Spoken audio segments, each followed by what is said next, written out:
Unknown, it's good. Moderator, good to go. Unknown, yeah, we tested it so. Inaudible. I'll interrupt you if I can't hear for some reasons, but we said that's fantastic PH, if you can hear us. Moderator, hey guys. Hey, this briefing's going to be on background. It's off camera and not for broadcast. Inaudible here can be referred to as a senior White House official. He is inaudible, and he can take it from here. No, you guys can report on it. Senior White House official, you too. Thank you, good afternoon. So this morning, the president sent a letter to Kim Jong-un and the president dictated every word of the letter himself. He told Kim Jong-un that I was very much looking forward to being there with you. He said that sadly, based on the tremendous anger and open hostility displayed in your most recent statement, I feel it is inappropriate at this time to have this long-planned meeting. And therefore please let this letter serve to represent that the Singapore summit for the good of both parties but for the detriment of the world will not take place. To understand the president's decision, I think it's important to review what's transpired since March 8. It was on March 8 that a delegation visiting from South Korea came to the White House to deliver a message from Kim Jong-un to President Trump. The message conveyed from from Kim Jong-un was that Kim is committed to denuclearization. Kim pledged to refrain from any further nuclear or missile tests, and Kim said he understood that routine joint military exercises between the Republic of Korea and the United States would continue. Kim also expressed his desire to meet with President Trump as soon as possible. In light of all this, President Trump accepted Kim Jong-un's offer to meet in person. Since that day, when President Trump accepted Kim Jong-un's invitation, the United States has made significant efforts to prepare for their meeting, and we have done so in good faith. But there has been a trail of broken promises that gave the United States pause. Last week, North Korea objected to a routine annual joint military exercise between the United States and South Korea. They called our exercises, quote, provocative military disturbances. And they canceled their meeting with the South Koreans. That constituted a broken promise.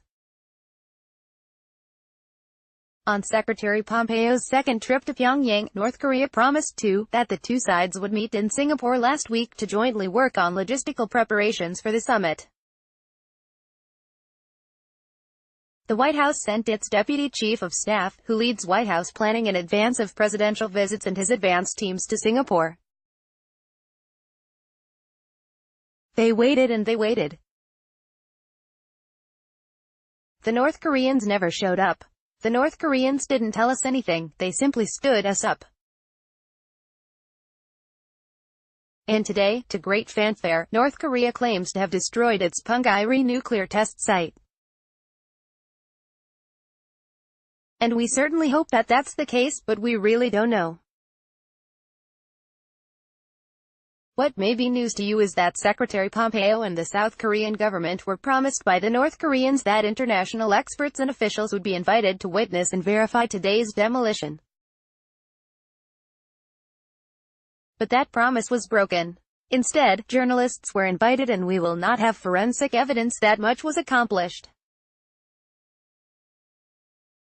It's possible that the tunnels were detonated in a way that will still allow them to be used in the future.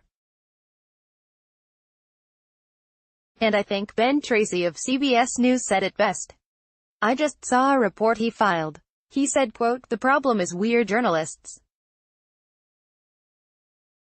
We're not nuclear experts, so there was no one on site, no outside expert to verify that what North Korea claims it has done, closing its nuclear test site, has actually occurred. On the subject of communications between the United States and North Korea, I regret that the news has also been spotty.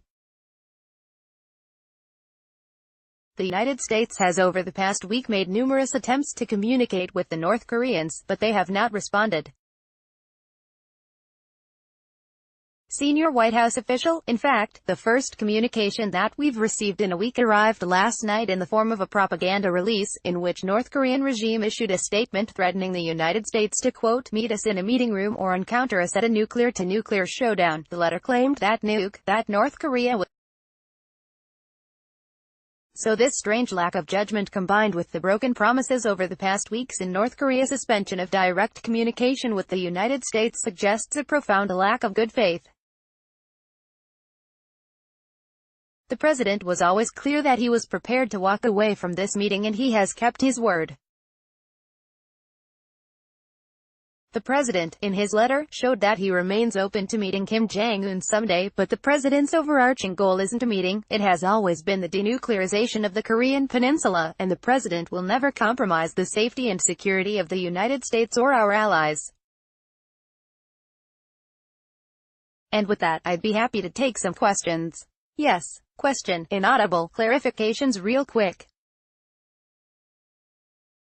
Number 1. The president alluded to a dialogue between himself and Kim Jong-un. Did they speak personally? Did the two of them speak directly? Senior White House official. The two have communicated through diplomacy, through Secretary Pompeo, and the messages that the secretary has carried. Question. So not directly, then? Senior White House official. Just as I stated. Question. Is Joe Higgins, inaudible for the planning meeting this weekend? Senior White House official. I have nothing to announce on that. It sounds a bit inaudible. Question. Inaudible. Why didn't we tell our allies before the president released a letter? Senior White House official. So the president had constant communication with our allies. President had President Moon here earlier this week, just a couple days ago, and President Trump was very forthright in sharing his skepticism about North Korea's intentions to denuclearize, his skepticism about whether North Korea, in light of the things I just told you about, was even serious about going forward with the meeting, and asked President Moon's advice. He shared with President Moon his concern that a meeting may not be able to happen under these conditions, and we were in contact with the South Koreans and with the Japanese in Singapore this morning. Sir, yes. Question. You have a letter and it says, and I quote, talk about your nuclear capabilities, but ours so massive and powerful, that I pray to God that they will never have to be used. It seems heavy-handed, but was there an indication from North Korea that they didn't believe we had nuclear weapons, or that in some way that they could take us on in a nuclear showdown? Senior White House official. Well, I think that the president, I think it was hard for anyone to miss the implicit threat in the North Korean propaganda statement last night about a nuclear showdown, and the president saw fit to remind North Korea of the real balance of power here.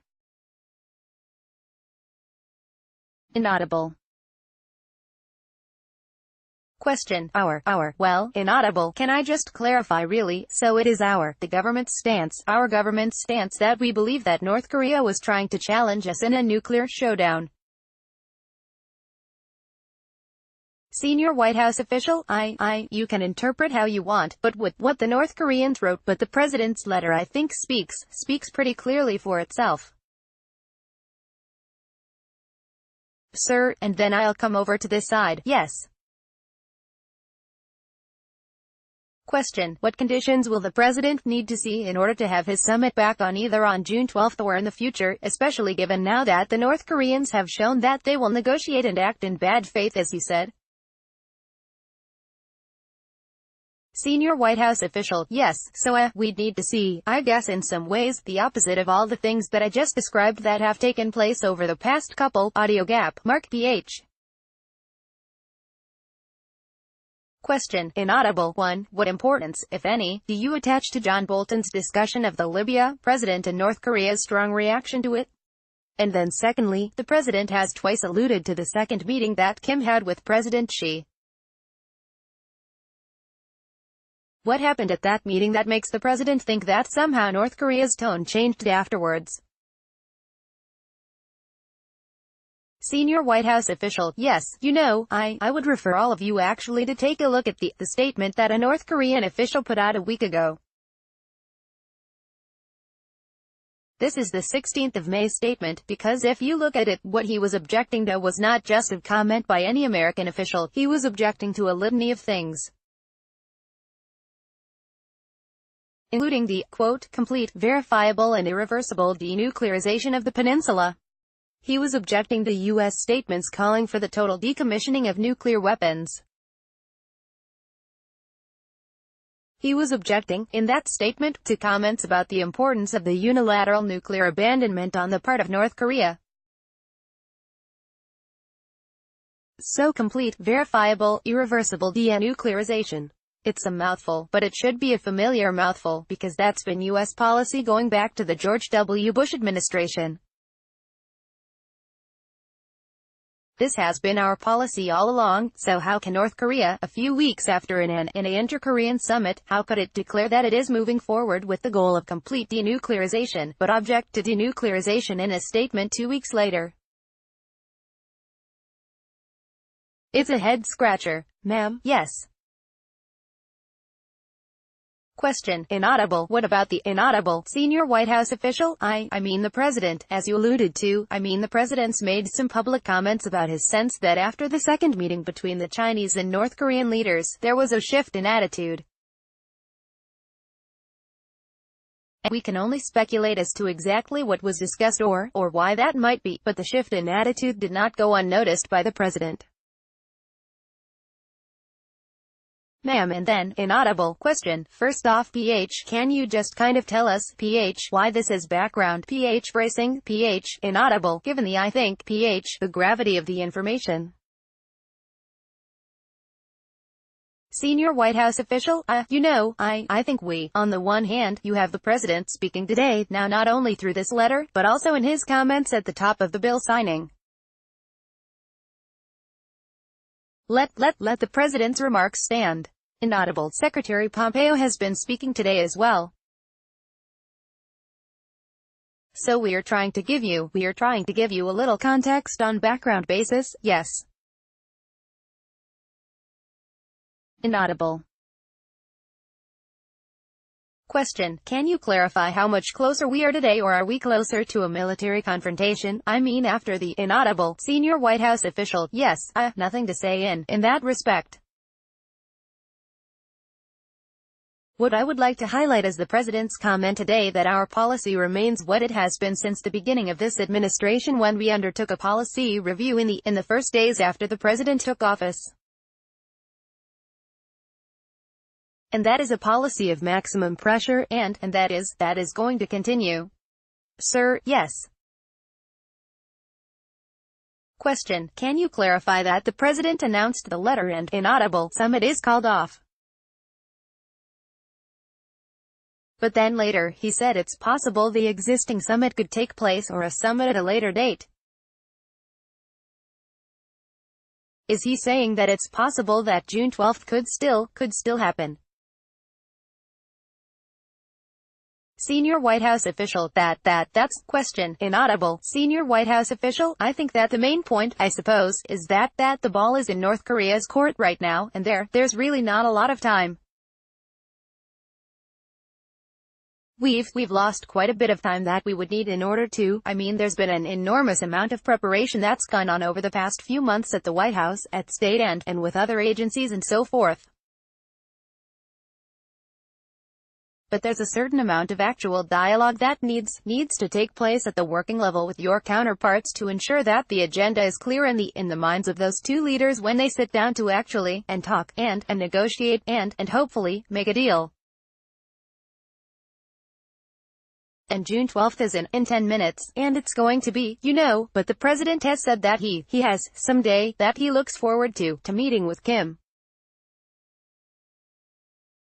Ma'am. Question. Thank you for your inaudible I think a negotiation with North Korea is very difficult, is not easier.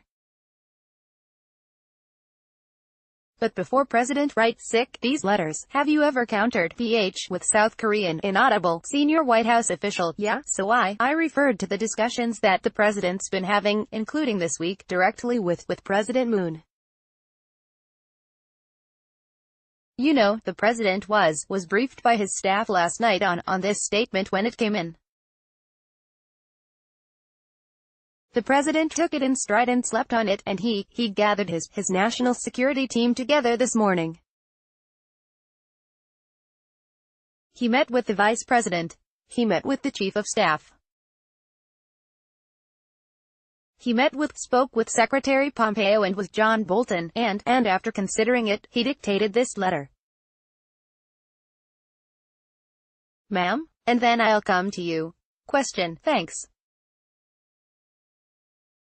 I wanted to ask you, do you have assurances from China that they will continue to, inaudible, sanctions if we wanted, inaudible, to have taken on, or grant PH extensions?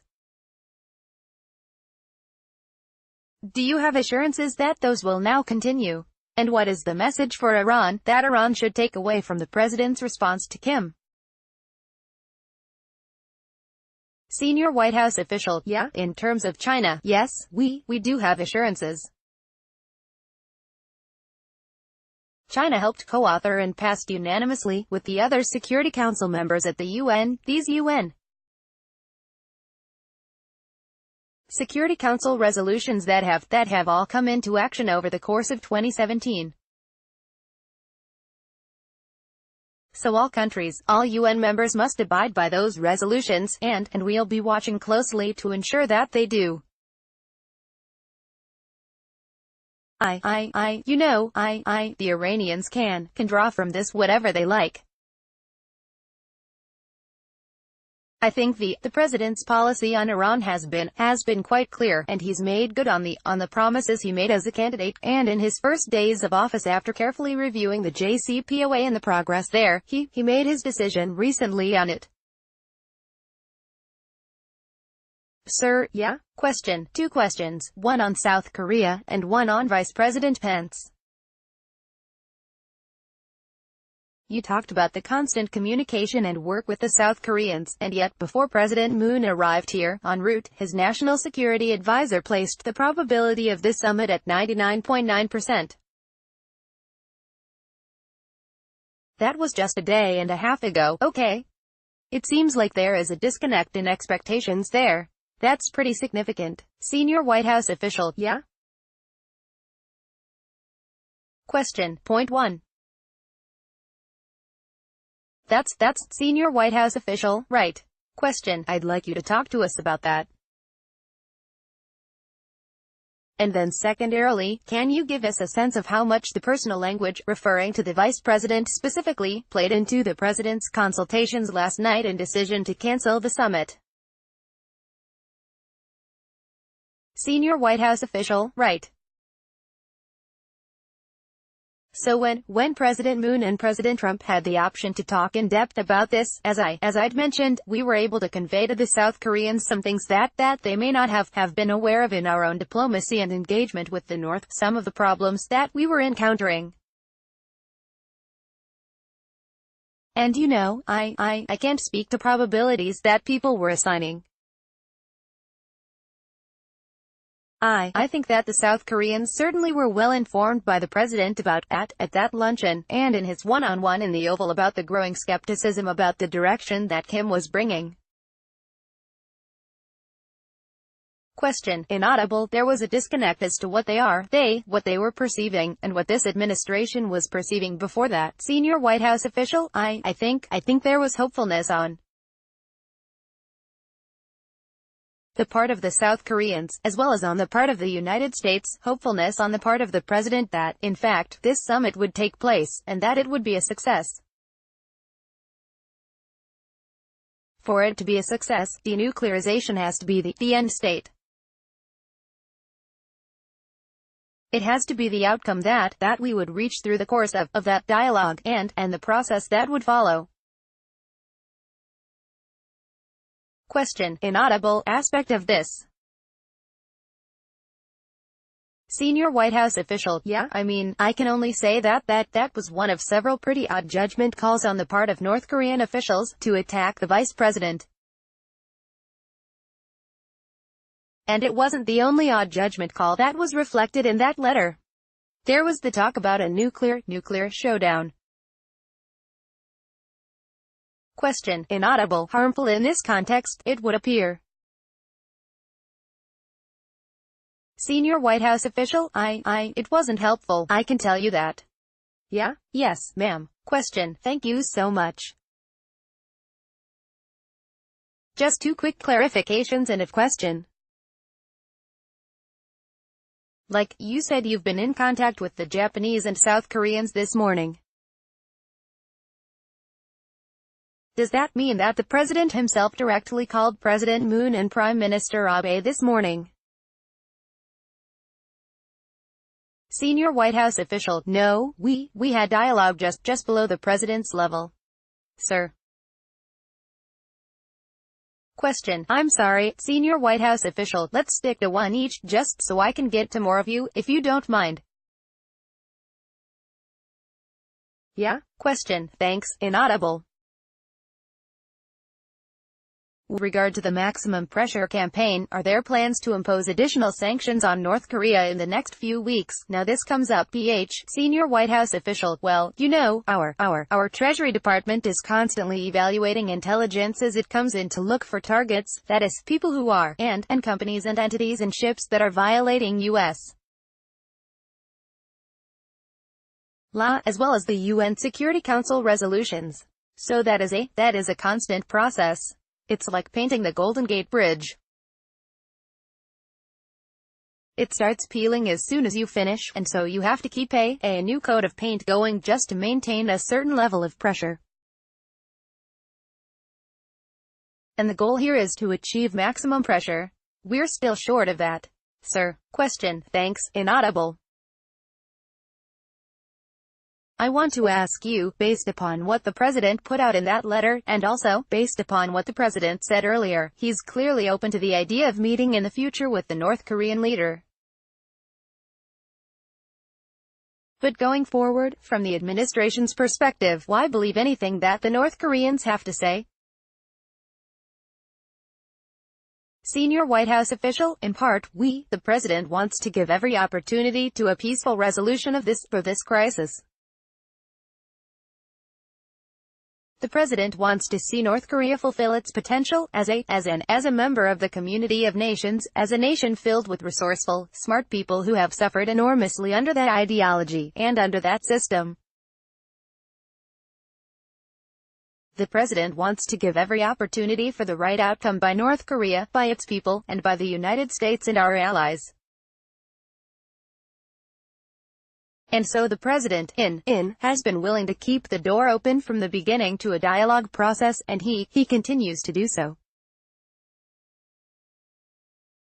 Sir. Question. Why believe them? It's a pretty simple, basic question. Why trust them? Why believe them? It's really basic. Senior White House official, they don't make it easy, I agree. So, sir, laughter. Question. The differences in the administration between those who believe that diplomacy can work, and the hardliners who believe that, as we were just discussing, that the North Koreans cannot be trusted. There have been deals before. They've broken every single deal, why bother? Senior White House official, for the reason I just stated. President Trump wants to see this resolved.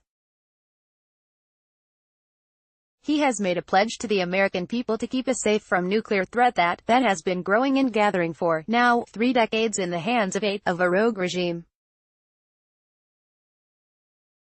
And so President Trump is willing to pursue diplomacy as far as it can possibly be pursued. Sir, behind.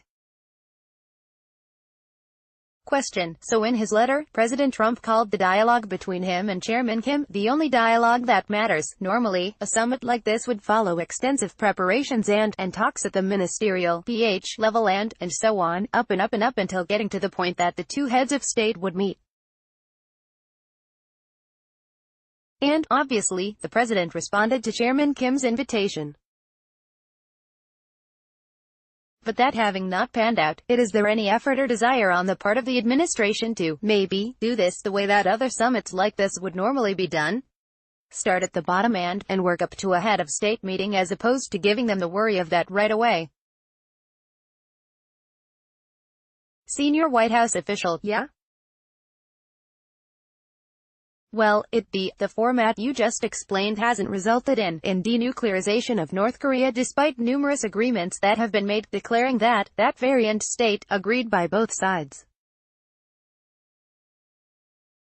That said, there has been work going on. And some of the work to prepare for the summit was halted because we simply couldn't get them to pick up the phone at a certain point. And so the radio silence precluded the opportunity to do some of that preparation work in advance of the two sitting down. Crosstalk, senior White House official, last question. Mary, PH, question, thank you, inaudible. Could we go back for a second? I didn't hear your response to Mark's PH question about Ambassador Bolton and how his past comments played a role in this. That's PH, something that the North Koreans have charged. But also, could we clarify what you said before? Jo Ha-jin and other senior officials went to Singapore last week, and the North Koreans never showed up.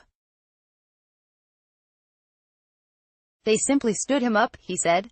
Why didn't the United States cancel the summit at that point? Senior White House official, yeah? Well, I think that we've been willing to give the North Koreans every opportunity within reason to consummate this meeting between the two leaders.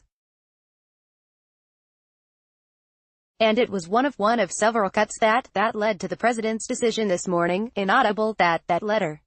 Yeah? Thanks very much. Crosstalk, question, what about the Americans who are still PH in North Korea? Inaudible, moderator, we'll take questions from anybody, no other questions, inaudible, today. Question, inaudible, could we please have a word on the American journalists who are still in North Korea? Question, can you, question, the journalists who, inaudible, construction, PH, site, PH. Question, inaudible, are we going to get the journalists? Question, Ben Tracy cited that, senior White House official, you guys have more info than I do on the reporters who are, PH, on, PH, the, PH, ground, PH, here. I'm just looking at some of the reports. Question, thank you. This transcript was produced by Commercial Transcription Service, FDCH.